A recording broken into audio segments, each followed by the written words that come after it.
একুশের চোখে সংবাদ প্রচারের পর গ্রেপ্তার হলেন বিয়ে কাণ্ডে আলোচিত মুফতি মামুনুর রশিদ কাশেমি। রোববার তাকে তার মাদ্রাসা থেকে গ্রেপ্তার করে কেরানীগঞ্জ মডেল থানা পুলিশ। কাশেমির বিয়ের প্রতিষ্ঠান খুলে প্রতারণার অনুসন্ধানী প্রতিবেদন প্রচার করে একুশের চোখ। আরো জানাচ্ছেন আলী আহমেদ। উনি আমার দুলাভাই এবং উনি আমার শ্বশুর। ওনার দ্বিতীয় স্ত্রীর মেয়ে আমার স্ত্রী, সেই হিসাবে উনি আমার শ্বশুর হয়। আচ্ছা আচ্ছা।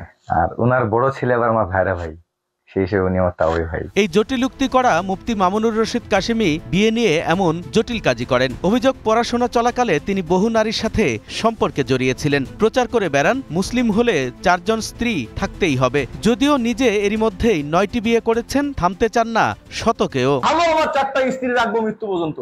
এই ভালো নারী পাইতে যায় যদি 100টা চেঞ্জ করা লাগে আমি 100টা চেঞ্জ করে আমার বাপকে বলেছি। একদিকে অসহায় নারীদের সংসার দিতে প্রচারণা চালান, অন্যদিকে একের পর এক বিয়ে করে স্ত্রীদের উপর চালান অত্যাচার।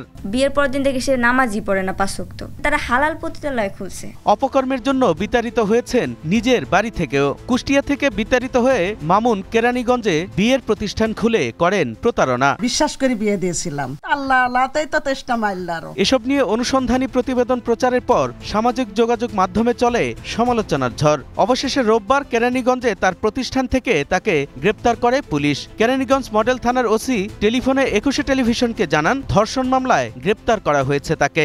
গ্রেপ্তার করেছে ওনার সাবেক একজন স্ত্রী, ওনার বিরুদ্ধে ধর্ষণের অভিযোগে। তদন্ত করে তার বিরুদ্ধে আইনি ব্যবস্থা নেওয়া হবে বলেও জানায় পুলিশ। রিমান্ডে আসলে আমরা ওনার কাছ থেকে তথ্য বের করে প্রকৃত ঘটনা আমরা জানতে পারবো। আলী আহমেদ, 21 টেলিভিশন।